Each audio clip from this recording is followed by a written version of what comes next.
ठीक है बच्चों, अब आ जाओ इंटो फंक्शन में। इंटो फंक्शन में क्या है, a function F a to b is an into function if there exists an element in b having no pre-image in a। मतलब एक फंक्शन हमारा इंटो फंक्शन कब कहलाएगा, जब को डोमेन में कम से कम एक ऐसा एलिमेंट मिले जिसका इमेज डोमेन में ना मिले, जिसका इमेज हम बोलेंगे सॉरी प्री इमेज डोमेन में ना मिले। ठीक है, कम से कम एक मिल जाए, ज्यादा मिल जाए तो कोई प्रॉब्लम नहीं। इस केस में क्या होगा, रेंज जो होगा फंक्शन का वो कोडोमेन के इक्वल नहीं होगा। In another word, if F is not onto function then it is an into function. अगर ऑनटो नहीं है तो इंटो है। एक एग्जांपल से देख लेते हैं हम लोग। हमने फर्स्ट क्वेश्चन लिया, let F A to B और G X Y B to function हमने ले लिया represented by the following diagrams, check whether F is an onto और इंटो। हमें चेक करना है कि फंक्शन ऑनटो या इंटो है। तो एक फंक्शन ए से बी, एक फंक्शन जी हमारा एक्स से वाई। ए हमने क्या लिया है, फंक्शन लिया, देख लो ऑब्वियस ही बात है। यहाँ पे जो हमारा जो सेट बी है उसमें b1 और b2 b3, इस फंक्शन f का अगर मैं रेंज बोलूं तो रेंज क्या होगा, b1 b2 b3 का सेट, ये रेंज होगा। वो तो सेट b के इक्वल नहीं है, तो ये हमारा f फंक्शन क्या हो गया, एक इंटो फंक्शन हो गया। ठीक है, अब यहाँ पे देख लो इस फंक्शन का रेंज क्या होगा, y1 y2 y3 y4 y5 का सेट जो कि सेट y के इक्वल है। तो हमारा g फंक्शन क्या हो गया, ऑनटो फंक्शन हो गया। इस फंक्शन को अगर जो अभी हमने पहले पढ़ा है ना, वन वन मेनी वन को अगर मिला के मैं बोलूं तो ये function many one into function है। अगर डोमेन के पॉइंट के तरफ से देखें तो ये फंक्शन मेनी वन है, बिकॉज दो डिफरेंट एलिमेंट का A2 A3 का सेम इमेज आ रहा है, तो ये मेनी वन हो गया। और को डोमेन के पॉइंट ऑफ व्यू से देखूं तो ये इंटो फंक्शन है। तो इस फंक्शन को मैं क्या बोल सकता हूं, इस फंक्शन को मैं मेनी वन इंटो फंक्शन बोल सकता हूं। अब यहां पे देख लो, अगर मैं तुम्हें डोमेन के पॉइंट ऑफ व्यू से देखूं तो ये फंक्शन वन वन हो गया, और अगर मैं को डोमेन के पॉइंट ऑफ व्यू से देखूं तो ये फंक्शन ऑनटो हो गया। तो इसे हम क्या बोल सकते हैं, one one onto function. One one onto function को हम बाइजेक्टिव फंक्शन बोलते हैं। और याद रखना कि बाइजेक्टिव फंक्शन का ही इनवर्स निकलता है, अब बाकी किसी फंक्शन का इनवर्स नहीं निकलता है। क्यों नहीं निकलता, कोई पूछेगा। तो इनवर्स हम कैसे निकालते हैं, कोडोमेन को डोमेन बना देते हैं, यही करते हैं ना, और डोमेन को कोडोमेन बनाते हैं। तो अगर मान लो कि हमने कोडोमेन को डोमेन बना दिया तो यहाँ पे देखो ये बी सेट हमारा डोमेन बन जाएगा। तो डोमेन में एक एलिमेंट B2 है, तो जिसके दो दो डिफरेंट इमेज आ जाएंगे ना, A2 A3, तब तो ये फंक्शन ही नहीं होगा। तो इसका क्या मतलब है कि जब भी हम किसी फंक्शन का इनवर्स निकालते हैं तो उस फंक्शन को पहले हम क्या प्रूफ करते हैं कि वो एक बाइजेक्टिव फंक्शन है। बाइजेक्टिव फंक्शन है, सॉरी हाँ बाइजेक्टिव फंक्शन है। तो बाइजेक्टिव फंक्शन कैसे प्रूफ करेंगे, पहले हम प्रूफ करेंगे कि वो वन वन फंक्शन है, फिर हम प्रूफ करेंगे कि वो ऑनटो फंक्शन है। तो वन वन भी जब प्रूफ हो जाएगा, ऑनटो भी जब प्रूफ हो जाएगा, तो वो प्रूफ हो जाएगा बाइजेक्टिव फंक्शन है। तो जब बाइजेक्टिव फंक्शन प्रूफ हो जाएगा तब उस फंक्शन का हम क्या निकाल लेंगे, इनवर्स निकाल लेंगे। ठीक है, तो एफ हमारा हो गया। ठीक है, वो तो अभी आगे बात करेंगे हम बाइजेक्टिव फंक्शन पे। तो ये हमारा ऑनटो फंक्शन हो गया, ये इंटो फंक्शन हो गया। इस केस में range is not equals to codomain, इसमें range is equal to codomain. Clearly range of F is not equal to codomain of F, F is an into function. F हमारा क्या हो गया, एक इंटो फंक्शन हो गया, इसमें तो कोई प्रॉब्लम नहीं होनी चाहिए। And range of G is equal to codomain of G, तो G is an onto function. ठीक है, इफ अब आ जाओ क्वेश्चन नंबर 2 में, if function F from the set of natural number to natural number defined by F x is equal to 2x is onto और into function. तो ये obvious ही बात है, ये 2x क्या है, इवन नेचुरल नंबर। तो इसका मतलब कि जो रेंज होगा इस फंक्शन का, रेंज क्या होगा इस एफ फंक्शन का, रेंज इस फंक्शन का ऑल इवन नेचुरल नंबर होगा। बट को डोमेन क्या है, वो तो पूरा नेचुरल नंबर है। नेचुरल नंबर में इवन ऑड तो दोनों आता है, बट हमारा रेंज क्या हो रहा है, set of all even natural number. इसका क्या मतलब है कि फंक्शन जो है वो इंटो नहीं है, सॉरी ऑनटो नहीं है। तो ऑनटो नहीं है तो क्या है, फिर इंटो फंक्शन है। ठीक है, clearly range of F is equal to F of N, वो क्या होगा, set of all even natural number which is not equals to codomain, hence F is an into function. अभी हमने एक एल्गोरिदम पढ़ा था ना, to check the injectivity of a function. अब हम एल्गोरिदम पढ़ेंगे to check the surjectivity of a function. तो क्या एल्गोरिदम है वो देख लो। हमारे पास फंक्शन गिवन है A to B, B given function है। स्टेप 1 में क्या है, choose an arbitrary element y, कोई भी आर्बिटरी एलिमेंट को डोमेन का उठा लो। अब फिर क्या करो, put f x is equal to y करो। उसके बाद एफ एक्स तुम लिखते हो ना, f x is equal to y, तो क्या होता है, वाई किसके टर्म में लिखा होता है, इन टर्म्स ऑफ एक्स में होता है। अब तुम्हें क्या करना है कि को डोमेन का कोई एक रैंडम एलिमेंट वाई उठा लो और वाई को किसके इक्वल कर दो, एफ ऑफ एक्स के इक्वल कर दो। अब हमने क्या करना है, एक्स को वाई के टर्म में लिखो। F x is equal to y को सॉल्व करो और एक्स को वाई के टर्म में लिखो। Solve f x is equal to y for x and obtain x in terms of y, let x is equal to g y. अभी मैं एक क्वेश्चन लूंगा ना तो उसमें क्लियर हो जाएगा मैं क्या बोल रहा हूं। तो एक्स को जी वाई के इक्वल कर लिया।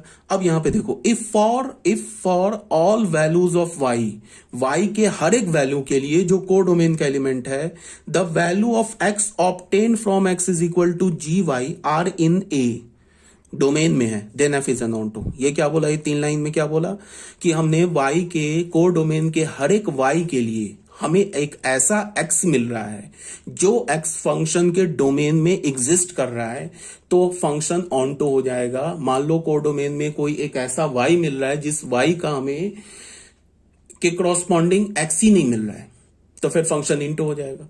या तो हमारे पास एक y ऐसा मिल रहा है जो जिसके क्रॉसपॉन्डिंग x तो मिल रहा है बट वो x डोमेन में नहीं मिल रहा है, तो भी फंक्शन इंटो हो जाएगा। समझ रहे हो? तो फंक्शन ऑनटो कब होगा कि कोडोमेन के हर एक y के क्रॉसपॉन्डिंग एक x मिलना चाहिए, वो x हमें फंक्शन के डोमेन में मिलना चाहिए, तब जाके फंक्शन क्या होगा, ऑनटो, अदरवाइज क्या हो जाएगा, इनटू। अब ये सब कैसे चेक करेंगे, क्वेश्चन से भी क्लियर हो जाएगा।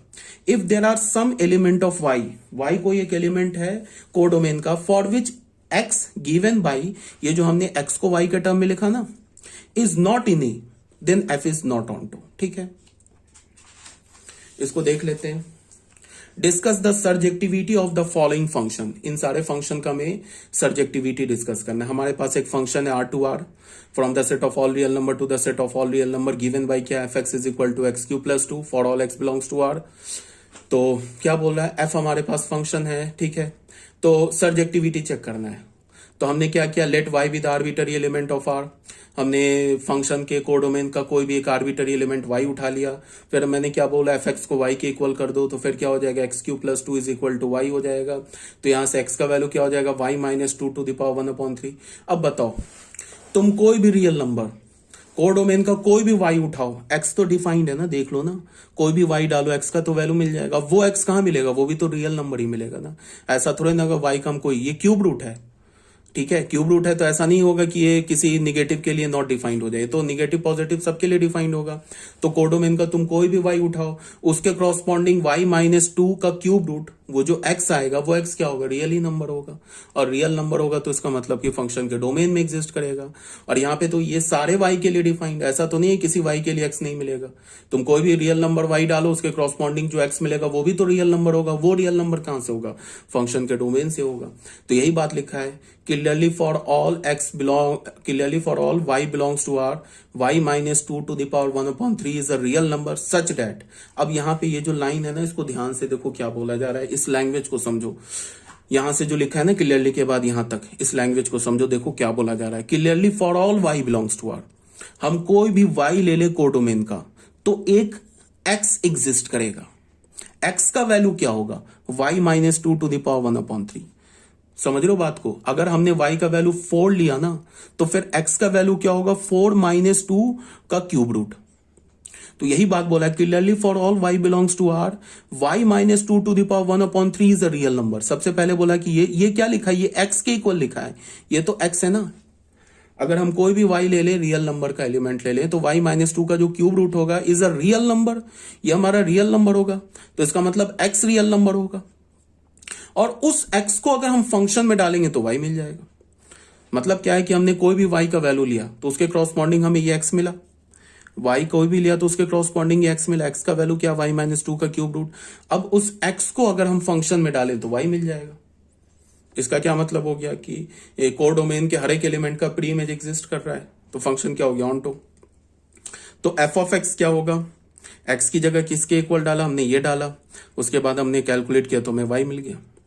इसका क्या मतलब है कि अगर मान लो हमने ये चेक किया कि कोडोमेन में एक एलिमेंट है 10, तो 10 का क्या प्री इमेज एग्जिस्ट करता है, तो बिल्कुल करता है। 10 का प्री इमेज क्या होगा, 10 माइनस 2 का क्यूब रूट, तो मतलब 8 का क्यूब रूट। 8 का क्यूब रूट क्या होगा, 2। तो 10 हमारा क्या है, फंक्शन के कोडोमेन का एलिमेंट है, उसका प्री इमेज क्या मिला, 2। तो 2 डाल के देख लो, 2 डालोगे तो 8 प्लस 2 10 आ जाएगा। समझ लो बात को। तो इसका ये लैंग्वेज इंपॉर्टेंट है, ये लिखना इंपॉर्टेंट है। यहाँ पे जो लिखा है ना, clearly for all y belongs to R codomain का हमने कोई भी y ले लिया real number, y minus two का क्यूब रूट, ये तो x के इक्वल है, x is a real number such that उस x को डालेंगे तो y मिल जाएगा। देख लो x को डाला तो y मिल गया। Also for every y belongs to R, अगर हमने कोई भी y ले लिया ना रियल नंबर का, वही बात लिखा जा रहा है, देयर एग्जिस्ट x, कोई भी y लोगे तो एक x एग्जिस्ट करेगा, वो भी रियल नंबर होगा, और उस x का वैल्यू क्या होगा, ये होगा, और उस x को हम डालेंगे तो y मिल जाएगा। Hence f is an onto function. ठीक है, अब क्या बोला है सेकंड में कि एक हमारे पास फंक्शन है from the set of all real number to all real number, function क्या गिवन है, x square plus 2 for all x belongs to R. तो हमें क्या चेक करना है, क्या सर्जेक्टिव है। तो ये यार इसमें इतना सर्जेक्टिव ये सब 3-5 करना ही नहीं है, सिंपल सी बात है ना। फंक्शन का देख लो ना, फंक्शन का जो कोडोमेन है वो तो ऑल रियल नंबर है, और फंक्शन का रेंज तो तुम मॉडल ही निकाल लोगे। फंक्शन का रेंज क्या होगा, 2 to इन्फिनिटी। 2 to इन्फिनिटी क्यों होगा, because X square is greater than equals to 0 for all X belongs to R. तो X square plus 2 is greater than equals to 2 for all X belongs to R. तो X square plus 2 का value हमें क्या मिल गया, greater than equals to 2। तो range क्या हो गया फंक्शन का, 2 to इन्फिनिटी इंक्लूडिंग 2। तो रेंज हो गया 2 to इन्फिनिटी, और फंक्शन का कोडोमेन है ऑल रियल नंबर, तो range is not equals to codomain, hence function is into. एक तो ऐसे लॉजिक से समझ सकते हो, दूसरा लॉजिक ये समझ सकते हो कि फंक्शन का जो कोडोमेन है उसमें निगेटिव रियल नंबर भी है, बट यहां से देख लो y कभी निगेटिव तो हो ही नहीं सकता, बिकॉज एक्स स्क्वायर क्या हमारा, एक्स स्क्वायर हमारा नॉन निगेटिव है। नॉन निगेटिव में अगर तुम पॉजिटिव ऐड करोगे तो वो निगेटिव तो हो नहीं सकता। इसका क्या मतलब है कि range is not equals to codomain, hence function is into not onto. ये तो हो गया हमारा। अब दूसरा क्या है, अब फंक्शन बोल रहा है z is equal to z given by f x is equal to 3x plus 2 for all x belongs to R. बोल रहा है कि चेक करो whether this function is onto और इनटू। तो ये फंक्शन ऑनटू है। कैसे ऑनटू है, तुम ऐसे सोचो। अच्छा, ग्राफ से कैसे पता चलता है कि फंक्शन 1 होता है, ऑनटू होता है, इनटू होता है। तो देखो ग्राफ में क्या है, ग्राफिकल अभी जब मैं फंक्शन अभी आगे पढ़ाऊंगा ना तो उसमें ग्राफिकली भी बताऊंगा चेक कैसे करते हैं, बट ये कोई बताने वाली बात नहीं, बिल्कुल अपने तुम थोड़ा सोचोगे समझ में आ जाएगा। फंक्शन मेन ही 1 कब होगा, ग्राफ की अगर बात करूं ना, जहां फंक्शन टर्न मान लिया तो फंक्शन मेन ही 1 हो गया। जैसे ही फंक्शन टर्न मारेगा ना, मान लो कि हमारे पास कोई फंक्शन है, जैसे मान लो y is equal to x square का फंक्शन है, ये मेन ही 1 फंक्शन है। क्यों, क्योंकि टर्न मार रहा है। यहां से देखो माइनस इन्फिनिटी से लेके 0 तक फंक्शन क्या कर रहा है, डिक्रीज कर रहा है, फिर 0 से इन्फिनिटी तक इंक्रीज कर रहा है। तो अगर फंक्शन इंक्रीजिंग और डिक्रीजिंग अपने डोमेन में दोनों हो जाए, या एक बार इंक्रीजिंग डिक्रीजिंग हो जाए, या कई बार इंक्रीजिंग डिक्रीजिंग हो जाए, तो फंक्शन मेन ही 1 हो जाता है। अगर फंक्शन या तो स्ट्रिक्टली डिक्रीजिंग हो या तो स्ट्रिक्टली इंक्रीजिंग हो, तो फंक्शन क्या होता है, 1 होता है। अब जैसे ये टर्न मान लिया ना, इंक्रीज किया फिर डिक्रीज किया, तो तुम एक लाइन ड्रॉ करो पैरेलल टू एक्स एक्सिस। तो ये क्या होगा, कर्व को 2 पॉइंट पे कट करेगा। तो इसका मतलब ये पॉइंट, इस दोनों पॉइंट का क्या होगा, वाई कोऑर्डिनेट तो सेम होगा। मान लो वाई कोऑर्डिनेट को हमने अल्फा बोल दिया, तो ये तो 0 अल्फा हो जाएगा, बट इस दोनों पॉइंट का जो एक्स कोऑर्डिनेट वो तो डिफरेंट हो जाएगा। इसके एक्स कोऑर्डिनेट को हमने बोल दिया बीटा, तो बीटा कॉमा 0 ये पॉइंट हो गया। इसके एक्स कोऑर्डिनेट को बोल दिया गामा, तो गामा कॉमा 0 पॉइंट हो गया। इसका मतलब क्या है कि बीटा और गामा पे फंक्शन का वैल्यू सेम मिल रहा है अल्फा, तो ये हमारा फंक्शन क्या हो गया, मेन ही 1। अगर कोई फंक्शन स्ट्रिक्टली इंक्रीजिंग है या स्ट्रिक्टली डिक्रीजिंग है, पूरे अपने डोमेन में या तो डिक्रीज करता जा रहा है या तो पूरे डोमेन में इंक्रीज होता जा रहा है, तो फंक्शन मेन ही 1 है। जैसे एक्स क्यूब का फंक्शन का कर्व देख लो, एक्स क्यूब का कर्व क्या होता है, ऐसा होता है ना। तो देखो ये फंक्शन स्ट्रिक्टली इंक्रीजिंग है, तो ये हमारा क्या है, ये एक इंजेक्टिव फंक्शन है। देख लो तुम कोई कितनी भी लाइन ड्रॉ कर लो एक्स एक्सिस के पैरेलल, ये फंक्शन को कभी भी 2 पॉइंट पे नहीं कट करेगा। या अगर मैंने तुम्हें बोल दिया कि ऐसे करके ले लिया ये फंक्शन माइनस एक्स क्यूब, तो ये फंक्शन क्या हो गया, ये स्ट्रिक्टली डिक्रीजिंग हो गया, तो ये भी 1 फंक्शन है। तो 1 तो आप समझ गए, ग्राफ से कैसे पता चलेगा। अब ऑनटो कैसे है, तो ऑनटो के लिए कुछ नहीं करना है, ग्राफ से देख लो फंक्शन का रेंज क्या है। अगर ग्राफ से फंक्शन का रेंज और कोडोमेन के इक्वल है तो फंक्शन ऑनटो हो गया, अदरवाइज इनटू हो गया। तो ये तो क्लियर सी बात है। तो यहां पे देखो ऑब्वियस सी बात है, 3y is equal to 3x plus 2 क्या हमारा एक स्ट्रेट लाइन है। स्ट्रेट लाइन तो इंक्रीज ही करता है, या तो इंक्रीज करेगा या डिक्रीज करेगा।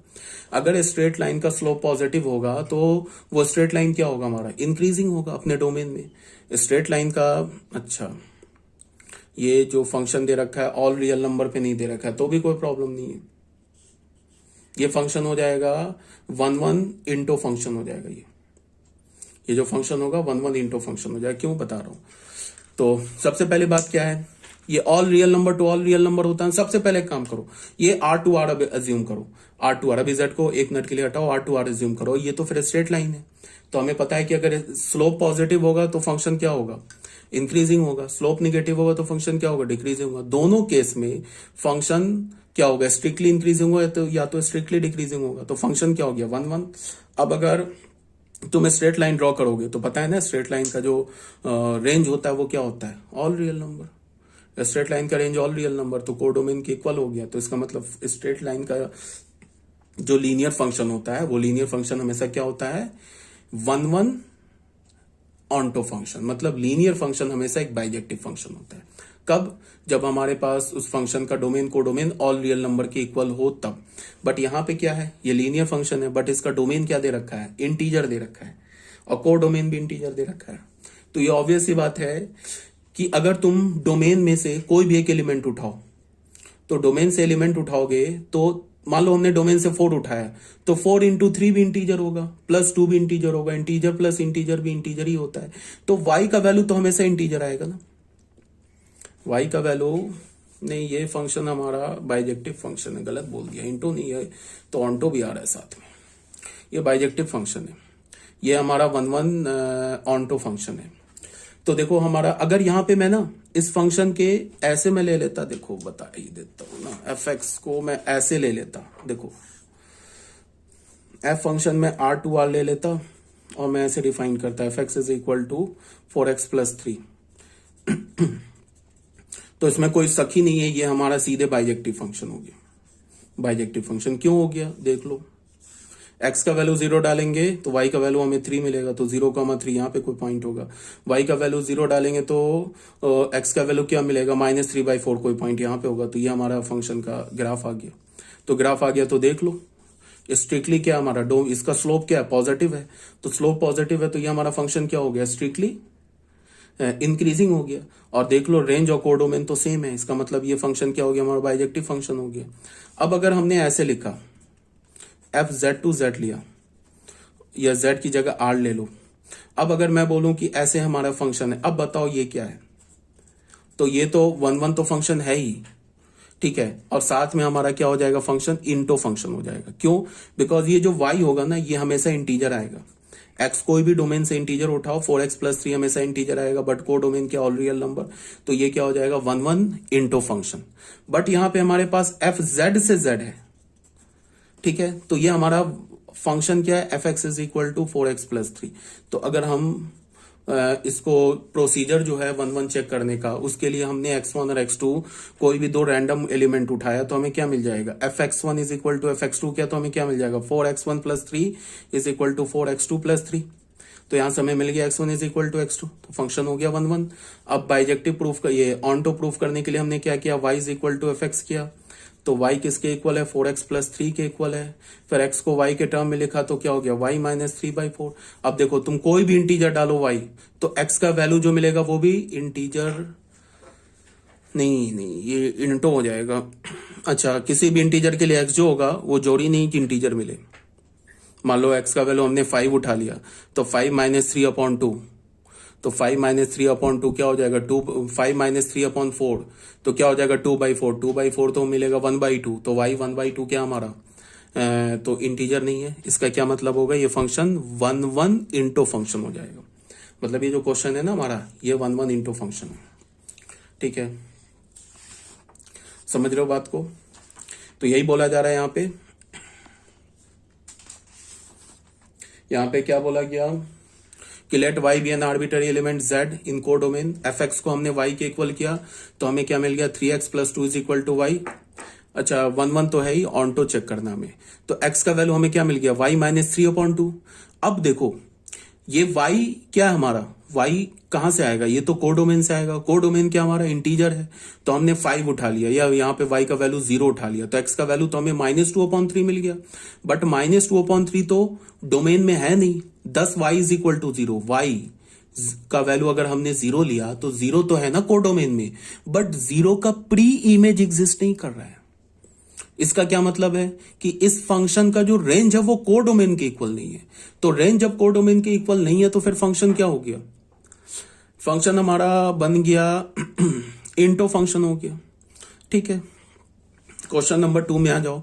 Show that the function F set of all natural number to set of all natural number given by, हमारे पास एक फंक्शन दे रखा है। ये बोल रहा है कि फंक्शन का वैल्यू इसको अलग अलग करके डिफाइन किया है। फंक्शन का डोमेन क्या है, set of all natural number, codomain क्या है, set of all natural number. Function कैसे डिफाइन किया, f of 1 is equal to F of 2 is equal to 1, मतलब फंक्शन का वैल्यू 1 और 2 पे 1 के इक्वल है। और 1 और 2 को छोड़कर अगर तुम कोई किसी एलिमेंट का इमेज निकालना चाहते हो तो उसके लिए ये यूज करेंगे, f x is equal to x minus 1 for every x is greater than equals to 2। अच्छा, 2 पे भी यूज कर सकते हो, बिकॉज अगर तुमने एक्स का वैल्यू 2 लिया ना तो 2 माइनस 1, वाई का वैल्यू क्या मिलेगा 1, तो यहां भी 2 पे 1 आ रहा है। तो इस फंक्शन को तुम x is greater than equals to 2 के लिए प्रूफ यूज कर सकते हो। फंक्शन का वैल्यू 1 और 2 पर 1 है।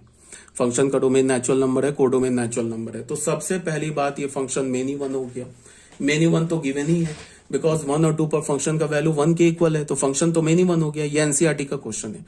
ठीक है, तो फंक्शन क्या गिवन है, इसको हमने सॉल्व किया। एफ ऑफ एक्स का वैल्यू 1 कब होगा, when x is equal to 1 या 2 हो जाए। अगर डोमेन में से तुम 1 लेते हो 2 लेते हो तो उसका y क्या मिलता है, 1 मिलता है। अगर तुमने डोमेन का वैल्यू 2 से लेके इन्फिनिटी तक कोई भी नेचुरल नंबर उठाया तो उसके लिए क्या y का वैल्यू क्या होगा, x माइनस 1 होगा। तो clearly f of 1 is equal to F of 2 is equal to 1, that is 1 and 2 have the same image.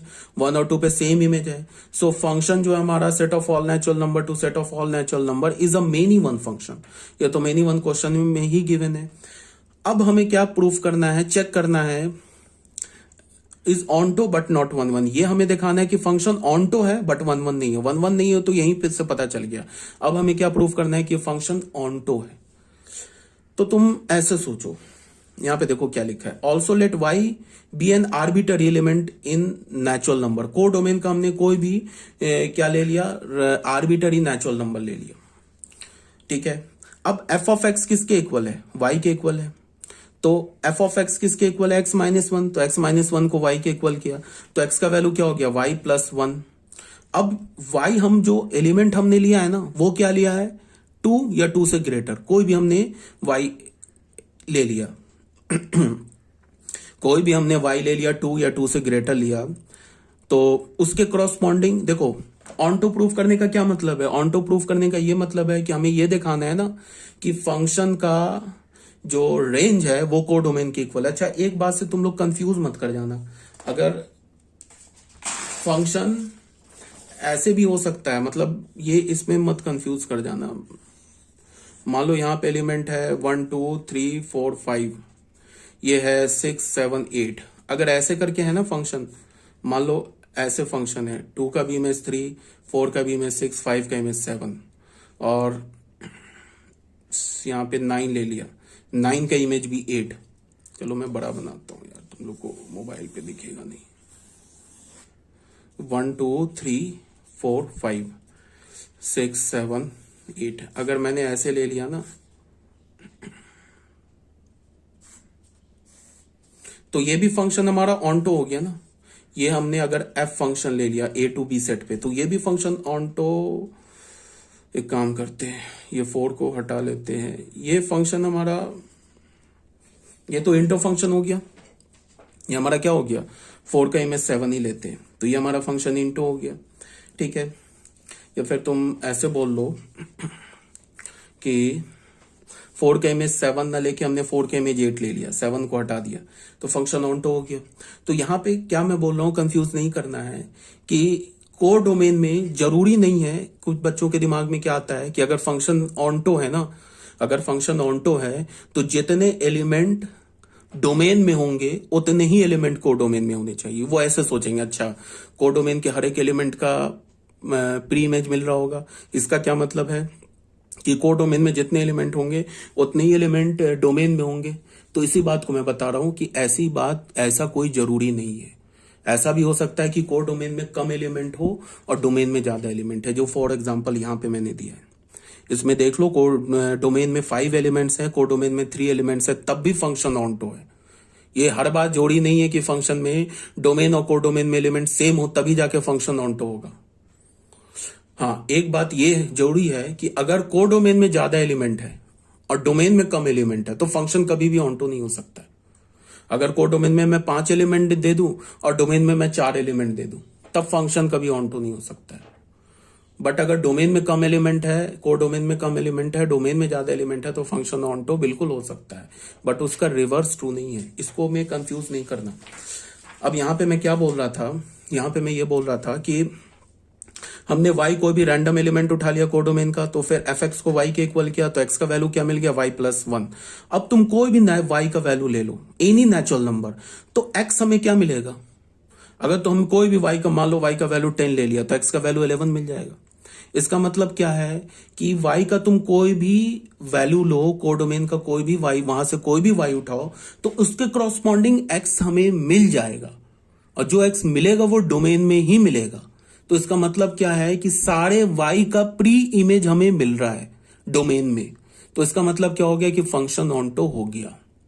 अब फंक्शन मेनी वन तो क्वेश्चन में ही गिवन है, तो ये प्रूफ हो गया कि function is a many one onto function. ठीक है। Also y is the arbitrary element ले लिया, fx को y के इक्वल किया, फिर x माइनस y को y के इक्वल किया, x का वैल्यू हमें क्या मिल गया, y+1। Clearly y+1 belongs to natural number domain for all y belongs to codomain, hence function is an क्या हो गया, ऑन्टो फंक्शन। देखो clearly, for each y belongs to N codomain there exist x, एक x मिलेगा, वो किसके equal होगा, y+1। अगर हमने y का वैल्यू 5 लिया ना तो x का वैल्यू 6 हो जाएगा, y का वैल्यू 7 लिया तो x का वैल्यू 8 हो जाएगा।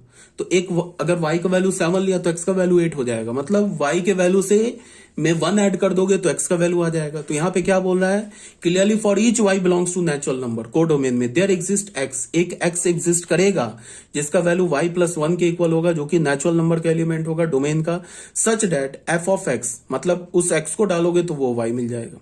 सो fn to n is an onto function. ठीक है, तो ये बात हो गई। क्वेश्चन नंबर 3 में क्या बोल रहा है, शो दैट सिग्नम फंक्शन, एक हमारा सिग्नम फंक्शन है from the set of all real number to all real number is neither 1 1 nor onto. ये एनसीईआरटी का क्वेश्चन है, ये ऑब्वियस ही बात है।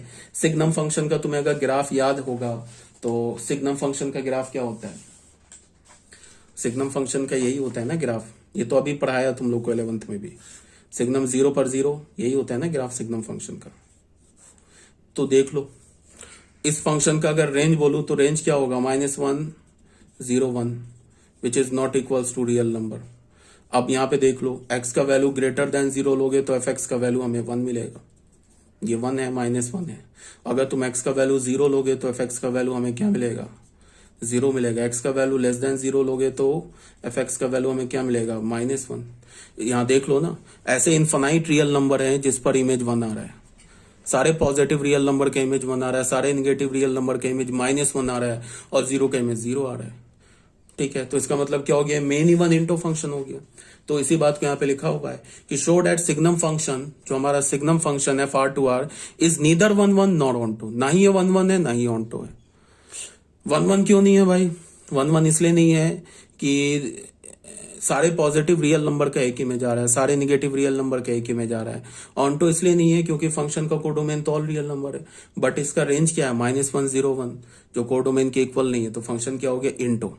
ठीक है, यहां तक आगे बात समझ में। अब 5th टाइप ऑफ फंक्शन आ जाओ जिसको हम क्या बोलते हैं, बाइजेक्टिव फंक्शन।